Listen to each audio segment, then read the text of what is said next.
Hey guys, how's it going? Big Dick Durthu here, and I'm playing as the Wood Elves, the Azrai of Athel against their hated enemies, the Dawi of the World's Edge Mountains. So this is a weird matchup, and it's been a weird matchup since the Wood Elves were released. A big portion of the Wood Elves army does magical damage, and of course Dwarfs have an innate magic resistance, so it makes it kind of strange. A big portion of the Wood Elves roster can't really do a whole lot against the Dwarfs. The missile units they have, also not particularly a good option against the Dwarfs in my opinion. Quarrelers have, I believe, 80 armor and a 35% missile block chance, so trading efficiently in the skirmish fight, very hard, and of course you don't want to be shooting Dwarf warriors or any of those Dwarf mainline units with 80 to 120 armor and a missile block chance. All their units have shields and stuff, so I don't like bringing skirmishers against the Dwarfs either. So when I'm playing against the Dwarfs, I feel like the best option you have at your disposal is bring a ton of armor piercing. Armor piercing is super strong in this game.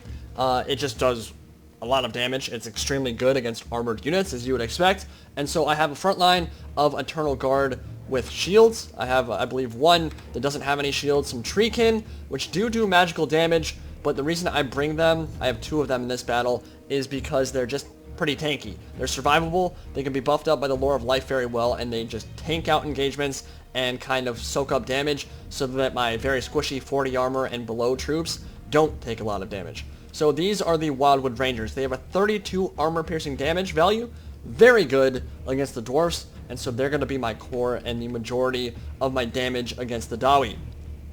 Also on the field, I have Orion, the King in the Woods. He has his two bounce spells, the Hawk's Talon and the Hounds of Orion, which are very useful against the Dwarfs, not because they do a ton of damage, but because in a long, drawn-out fight, which is what I'm expecting against the Dwarfs, I'll be able to use it multiple times, and they're not tied to any resource like the Winds of Magic. So I can use Hawk's Talon and the Hounds of Orion multiple times throughout the course of the battle, and hopefully do at least some damage with that. I also have a Spellsinger with the Lore of Life, floating silently through the trees of Athel here with a lady in the background, and she will be using her Earthblood AoE heal to make sure that my main line stays in the fight for longer than they would be able to normally.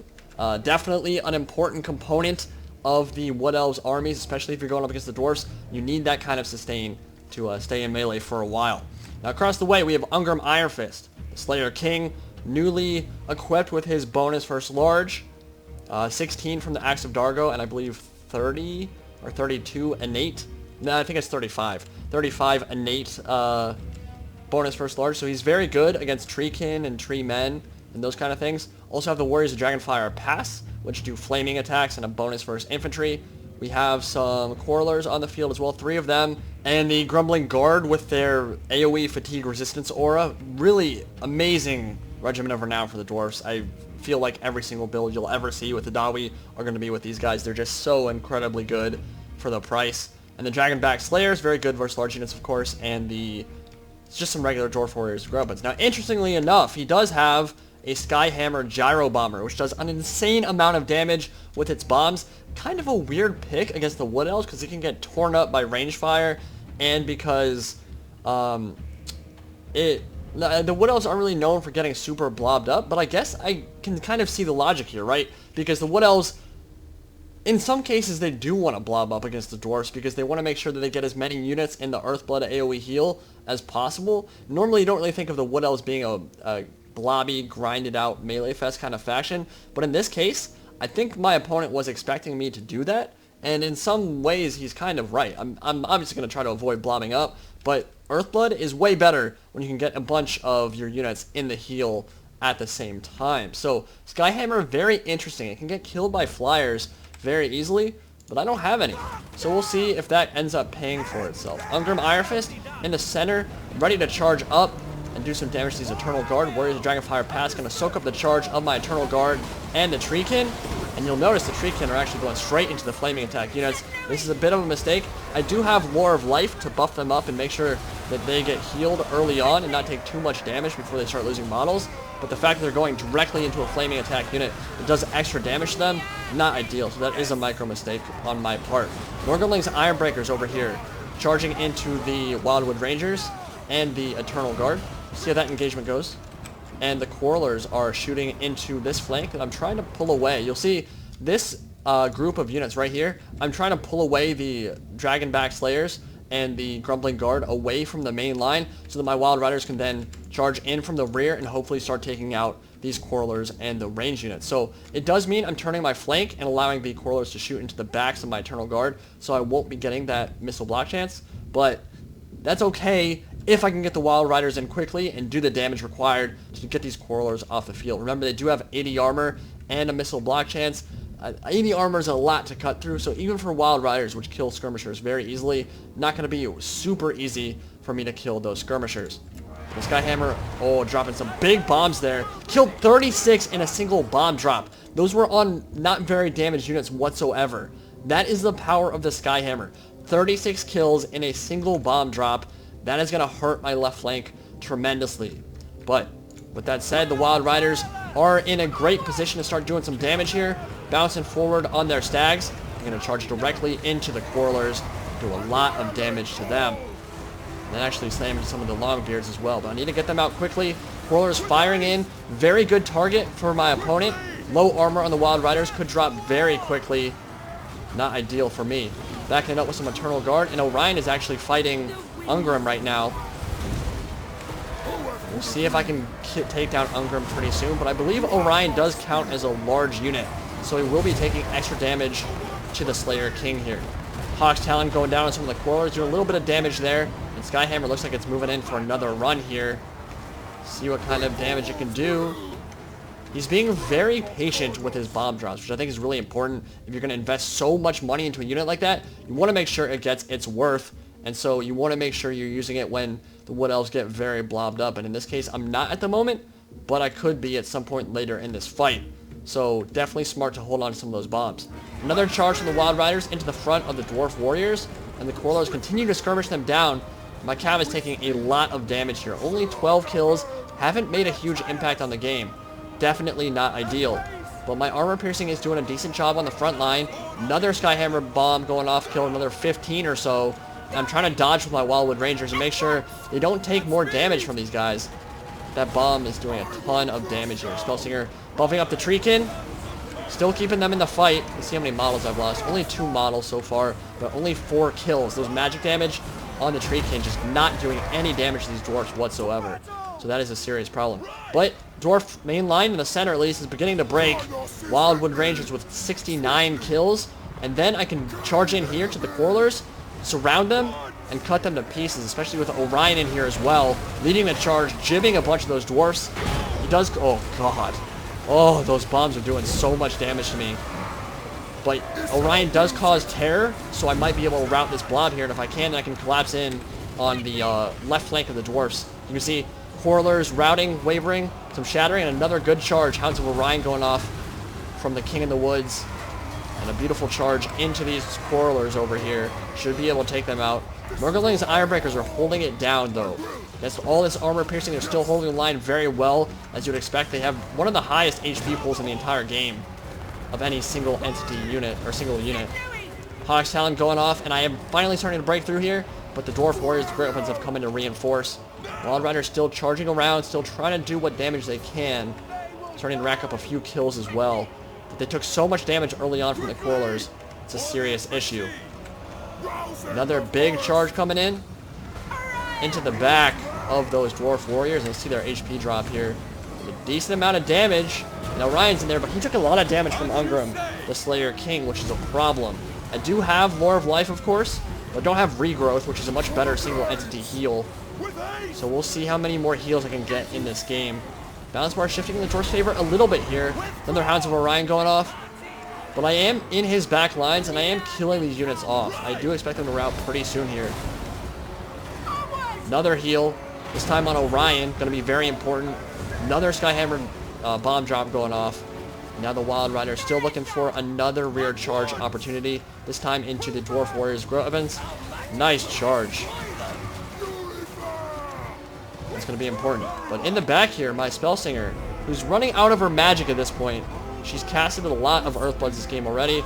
Oh, that was awesome. Dude, that was so cool looking. She picked up that Dragonback Slayer, slammed him on the ground. With some Ermac stuff, some Mortal Kombat animations going on right now. That's so cool. slamming him headfirst into the ground. But those Dragonback Slayers should go down pretty quick. My line is breaking, though. Ungrim's Ironbreakers held the line so well there. 133 kills, only 800 HP left. But a lot of my Wildwood Rangers are breaking. And the Wild Riders are going to break soon here, too. So things are looking kind of bad for me at the moment. But I still have Orion alive, and my Spellslinger is still alive as well. A few Treekin in there as well. The Dwarf Warriors coming in to charge. They can't deal with Orion in melee. He's a monster. Causes terror. And of course he has those 2 bound spells. So he's going to start ripping through them. I am going to get a heal off on him. And he's going to hold the line here. But my Spellslinger is surrounded by those Dragonback Slayers. Taking a lot of damage from them. Oh, nice. Hounds of Orion going off. That just jibbed a lot. And the Hawk's Talon coming in as well. So this is why... oh, God. That was awesome. I've never seen that animation before. That was really cool. Losing a lot of FPS from the Hawk's Talon, of course. But, yeah, Orion's actually holding it out pretty well over here, killing these guys. Balance board shifting in the Dwarf's favor. And Orion has a lot of HP damage done to him. But this is not over, right? Okay, let's talk about this for a second. Let's look at what's on the field and see how I can win this. Okay, so the Skyhammer is out of ammunition, so it has to go into melee. Orion can kill the Skyhammer super easily. And once that happens, I have free reign of the battlefield, right? Once Skyhammer is gone, I can run Orion wherever I want him to. He has 56 move speed, I think. Let's see. Oh no, 70 move speed. He is super fast. Dwarfs cannot catch him whatsoever. And I have 2 Vortex abilities, or 1 Vortex and 1 Bombardment, and I can use over and over again. So I can charge in, cause terror, and then run away, and I still have all my ammunition on his jabs as well. Ungrim is really low. If I can snipe Ungrim here, and then use my Hounds of Orion or Hawk's Talon a couple more times, I could definitely get back into this game. So that's the game plan at this point, right? Gonna pull Orion away, use the Treekin to tank, and hopefully get some ranged attacks in on Ungrim and snipe him down. Now he's gonna have some trouble because the Dawi are super short, of course. And he's kind of going to be hidden behind all these other Dwarf units. But I think, yeah, I'm going to get a nice... oh, that was a beautiful range shot there. And he's only got 849 HP left. Another Hounds of Orion going off. That was a good one. Right in the middle of their formation. And Orion is up to 90 kills now. So really good Vortex. And I'll be looking to get another Hawk's Talon bombardment soon as well. But I have to kite at this point. And this is where the Skyhammer torpedo or Gyrobomber gonna be really annoying, because he can very easily chase me down and just close Orion down and melee tie me down while the Dwarfs catch up. So I don't know, we're gonna see. He gets knocked down here by the Skyhammer, and I'm starting to get surrounded, which is not ideal. Warlord's on this side, shooting into some of the Eternal Guard that are coming back, and the Treekin as well. These units are just gonna rout very soon, so it's basically gonna be up to Orion. Sky is gonna open up now for that bombardment. That's gonna look super cool. It's gonna hurt my FPS real bad too. I don't know why some of the Wood Elf abilities just have very bad optimization when you compare them to some of the other Vortexes. That doesn't happen with the other spells in the game. But Orion is gonna pull out. Oh, nice Hounds of Orion there. Look at how many kills that was. He's up to 119 now. That killed about 30. Look at all the piles of blood here. Got a lot of kills because they're so low. All these bombardments and vortexes are starting to take their toll on the Dwarfs that are left. But Orion has almost no HP, 638. But the Skyhammer is by itself here. If I kill the Skyhammer now, I can run away and keep using those vortexes over and over again. But it's going to be tough. I have to kill it really quickly before Ungrim comes over. Like 1 or 2 hits from Ungrim and this is over. And of course he's spamming his movement sounds, which I think is probably the most annoying thing in Total War Warhammer. I think that needs to get fixed. I don't want to hear the command prompts every single time I order him where to go. It's really annoying. But Orion in the center of all these Dwarfs causing terror. Oh my god, another Hounds of Orion here would be so good. 274 HP up to 125 kills. Things are looking very bad, but I have one more chance to do a Hounds of Orion. Treekin coming in to reinforce. Can they do anything? I don't know. Orion running away, and the Skyhammer going to land on his head. Get one more attack in, and at this point I just have to commit, because I can't keep running away. I don't have enough HP left. One more Vortex going to get off, maybe? Orion making his stand against the Slayer King. And one more slice from the Axe of Dargo is going to take him down. King of the Woods is dead. and the Dwarfs are going to take it. So pretty close game. If the Skyhammer wasn't there, I think I actually win that. It might have been a little bit cheesy, I guess, to run away and kite with the vortexes there, but I wouldn't have just like kept running away over and over again. Like, I always commit my troops in that kind of situation, but commit and then run away, right? Like, if I can get that terror, cause a unit to run away with a charge and attack, and then pull out again, maybe get another vortex off, that's definitely worth it. I don't think that's particularly cheesy. Wasn't able to do it that game, though, because Underground did a very good job closing him down with the Skyhammer Gyrobomber, and basically just brought a very good build to counter mine. Couldn't bring range units because they're all missile block chance, Quarrelers, 80 armor, a good missile block chance, Longbeards. You just don't want to shoot into these units from the front. There's really not a whole lot of targets here that would have been good for range units. So I brought Orion instead of Durthu, because Durthu could get focused down by Quarreler Fire and by the Warriors of Dragonfire Pass, and I just didn't want to risk that, although he can be okay. He does magic damage, but he hits like a truck. I guess Orion does magic damage too. Pretty much everything on the Wood Elves roster except Wildwood Rangers and Eternal Guard do magic damage, and a Wild Rider, of course. Wild Rider did okay, 65 kills in the end, not fantastic. They're not a great choice against the Dwarfs. They're just very squishy, and you have to commit, and like something like a Wrath and Ruin can also wreck them really hard. So there are a lot of counters to the Wood Elves that the Dwarfs can field, but at the same time, armor piercing is so good versus the Dwarfs. Then you can definitely win with the Wood Elves against the Dwarfs. Just a tough matchup in this case because Underground brought a very good build, and I made a few mistakes there that kind of equalized the gameplay. Wildwood Rangers did very well for me, 96 kills, 72, 95, 46.